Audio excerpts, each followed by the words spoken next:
Rise and shine, mga ka-RSP! I-welcome natin ang month ng June sa mga gabay, patnubay para lahat. Prediksyon ni Master Hans Kua ngayong unang Monday ng June 2, 2025. Para sa mga pinanganak ng Year of the Rat, ang pag-ibig ay parang isang bahay. Siguraduhin natin na matibay ang pundasyon. Huwag na huwag sisirain ang relasyon dahil sa simpleng away lang. Yellow at 8. Punta naman tayo sa mga pinanganak ng Year of the Ox. Ang pag-ibig ay parang isang kasunduan. Bago pumasok sa panghabang buhay na commitment, siguraduhin handa ka sa responsibilidad. Huwag din magpadalos-dalos dahil ang tunay na pagmamahal ay hindi minamadali. Blue at 5. Kay Tiger naman, sa trabaho darating ang bagong proyekto. Kaya get ready sa mga pagbabago sa pagtanggap ng hamon. Nariyan ang opportunity na umangat at mas makilala ang iyong mga galing. Green at 1. Sa rabbit naman, huwag bumili ng mga bagay na hindi mo naman talaga kailangan. Ipunin ang pera dahil mas mainam kung ito'y lalaan sa mas mahalagang mga bagay kaysa sayangin sa pandaliang luho. White at 7. Punta naman tayo kay Year of the Dragon. Ang pag-ibig ay hindi minamadali, darating ang tamang tao sa tamang panahon.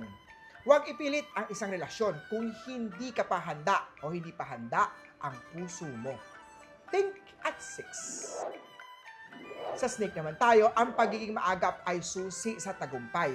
Sa trabaho man o pag-aaral, huwag nang hayaan na umabot sa deadline ang mga trabaho. Purple at 9. Sa mga pinanganak ng Year of the Horse, ang maliit na investment ngayon, basta pinag-isipan ay maaaring maging malaking tagumpay sa hinaharap. Huwag babaliwalain ang mga simpleng oportunidad. Diyan kadalasan nagsisimula ang swerte. Orange at 4.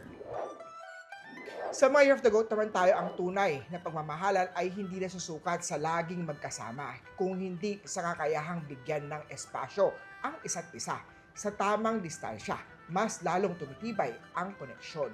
Gold at 2. Sa Year of the Monkey naman, panahon na para magsimula ng mas matagal na pinaharap sa passion project. Kahit maliit na hakbang lang muna, basta't may puso at tiyaga, malayo ang mararating mo. Silver at 8. Sa rooster naman tayo, huwag kalimutan ang kahalagahan ng pahinga. Try to loosen up sometimes. Nakaka-burn out ang work at puro work. Bronze at 3. Sa Year of the Dog naman, magtipid dahil maraming gastusin na paparating. Maglaan ng oras para magplano sa iyong mga expenses at matutong mag-ipon sa hinaharap. Coral at 5. At sa Year of the Pig naman, huwag kalimutan alagaan ang iyong kalusugan. Ang kalusugan ay kayamanang hindi matutumbasan ng kahit anong pera.